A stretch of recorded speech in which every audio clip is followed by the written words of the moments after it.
The world is rebelling against leftist liberal Hollywood. That's right. More and more pundits are recognizing that one of globalism's most important institutions is, in fact, beginning to crumble. And with it, we're seeing nothing less than the eventual demise of globalism itself. Greetings, everyone. I'm coming to you from beautiful yet cloudy Connecticut here, celebrating the Christmas holidays with my family. But I did want to comment on some really interesting articles that have been appearing of late, observing the very real decline of left-wing liberal Hollywood. Before we get into that, I want to invite all of you to a live webinar that I'll be doing on Monday, December 30th, just a few days after Christmas. It's going to be a nice, cozy fireside chat, so warm up your coffee and come to your computer, and I'm going to give you the backstory of how I became an optimistic conservative, and we're going to look at a summary of the major conservative trends that are taking us into 2020. And why we can expect 2020 to be perhaps the most awesome year yet for the advancement of nationalism, populism, and traditionalism throughout the world. I think really it's just so essential that we enter into this new year, into this new decade, with confidence and optimism and enthusiasm. Now, of course, we don't want to be complacent or cocky, and confidence without action is just folly, right? We're not about folly. We want awesome and fantastic and amazing results. And if you're looking for the resources you need to encourage yourself and to show others how conservative nationalist populism is triumphing all over the world and is the wave of the future, then you're going to love this webinar. Now, seating is limited, and the price to reserve your seat is going to go up again. I believe it's midnight Saturday night, so don't wait. Click on the link below, secure your seat at the special reduced price, and let's make 2020 the best year yet for a new conservative age. All right, so I've been reading a number of articles that detailed the progressive failing of Hollywood. As we draw 2019 to a close, there's some rather grim news for Hollywood's secular globalist elite. This year's box office tally came in roughly 4% lower than last year in 2018. According to the Hollywood Reporter, that's the sharpest decline for Hollywood in 5 years. Things were particularly bad for the first 6 months of the year, with a decline in ticket sales by about 8 or 9%. Now, Hollywood elite are countering this by pointing out that 2019 was in fact their second best year to date, just behind last year's box office total of nearly $12 billion domestically here in the States. That's what they're getting, about 10 to 12 billion a year. But that kind of thinking, many believe, really is just whistling past the graveyard.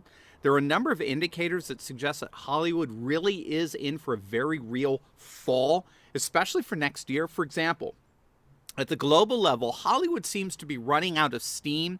The Guardian is reporting that ticket sales were down internationally 6% over the summer, and the Guardian is blaming what they're calling sort of a film franchise fatigue, right? So this would involve people being tired over the whole Marvel Comics universe, or the Star Wars franchise, or Men in Black, or Godzilla, and whatever. And we seem to be seeing this franchise fatigue, particularly with the latest Star Wars, The Rise of Skywalker. Its weekend debut grossed $175 million, which was 20% behind Star Wars The Last Jedi back in 2017. Now, again, to be fair, 2019 saw what appears to be the highest grossing film ever, the Avengers Endgame. So revenues like that are pretty impressive, no question. But whether we're trying to be positive by focusing on, say, the blockbuster hit like Endgame, or the negative franchise fatigue on the other, regardless, there's no question that Hollywood is experiencing a very stark decline. Vanity Fair magazine observes that movie theater attendance is down to a 19-year low. Revenues, we're talking around $10 or $12 billion a year. Those revenues, Amazon, Facebook, and Apple stock, they might move revenues like that in a single day, forget a year. So Hollywood's being left behind in many ways. Movie production companies like Paramount was recently valued at $10 billion, but that was exactly the same price that they were valued 20 years ago.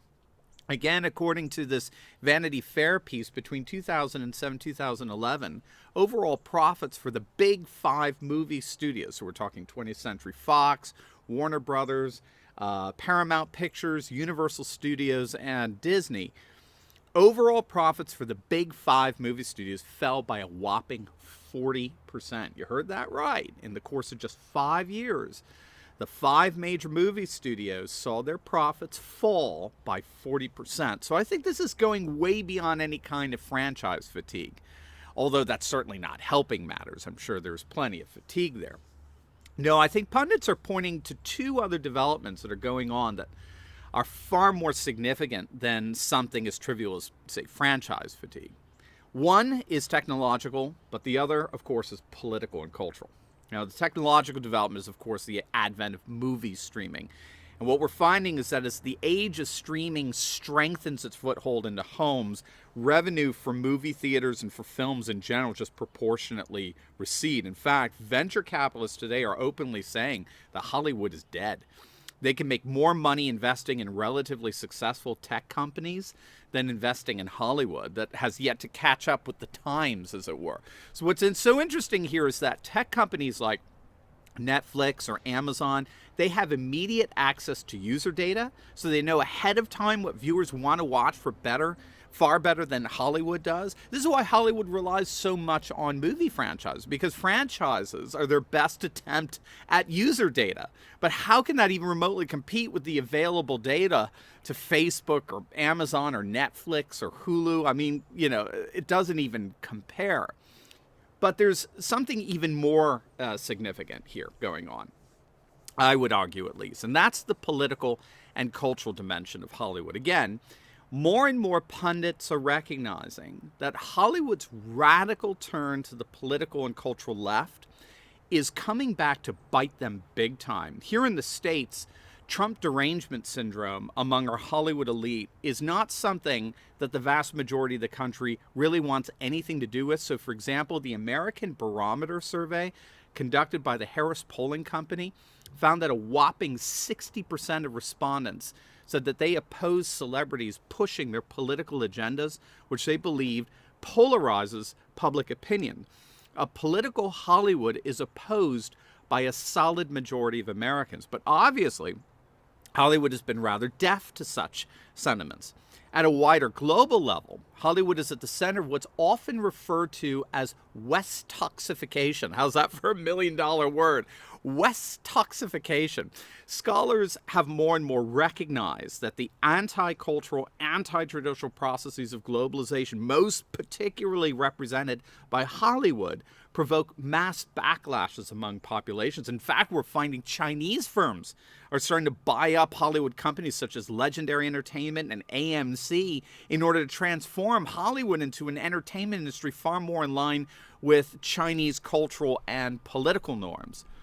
All of this is to say that for all of their self-confident, narcissistic bloviating, Hollywood elites are beginning to see their world crumble. And with it, we're seeing nothing less than the eventual demise of one of globalism's most important institutions, which in turn points to the eventual demise of globalism itself. God bless everyone. I hope you continue to have a wonderful and blessed Christmas time.